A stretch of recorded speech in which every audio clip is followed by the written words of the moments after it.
మంగళగిరి పానకల స్వామి ఈ పేరు వినగానే మనకు గుర్తొచ్చేది ఆశ్చర్యం. ఒక పక్క అచంచలమైన భక్తి, మరో పక్క సైన్స్ కు అందని ఒక మిస్టరీ. అసలు ఈ కొండ పానకాన్ని ఎలా తాగుతుంది? పోసిన పానకంలో సగం మాత్రమే తిరిగి ఎందుకు వస్తుంది? పురాణాల ప్రకారం ఇది పవిత్రమైన క్షేత్రం. నమూచి అనే రాక్షసుడిని సంహరించిన తర్వాత ఉగ్ర రూపంలో ఉన్న నరసింహస్వామిని శాంతింపజేయడానికి దేవతలు అమృతాన్ని ఇచ్చారట. కృతాయుగంలో అమృతం, త్రేతాయుగంలో నెయ్యి, ద్వాపర యుగంలో పాలు, ఇక ప్రస్తుత కలియుగంలో స్వామివారు భక్తుల కోరిక మేరకు బెల్లం పానకాన్ని స్వీకరిస్తున్నారు.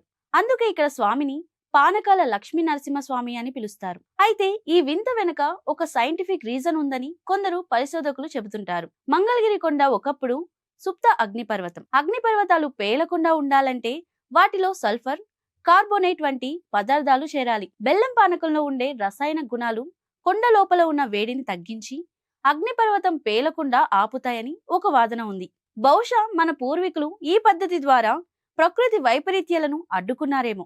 అయితే వేల లీటర్ల పానకం పోసినా అక్కడ ఒక చీమ కూడా చేరకపోవడం, నోటి దగ్గర పానకం పోస్తున్నప్పుడు గుడగుడ అనే శబ్దం రావడం ఇప్పటికీ ఒక అంతు చిక్కని రహస్యమే. కారణం ఏదైనా మంగళగిరి వెళ్లిన ప్రతి భక్తుడికి ఒక గొప్ప ఆధ్యాత్మిక అనుభూతి కలుగుతుంది. మరిన్ని ఇలాంటి ఆసక్తికరమైన విషయాల కోసం మహతి భక్తిని సబ్స్క్రైబ్ చేసుకోండి.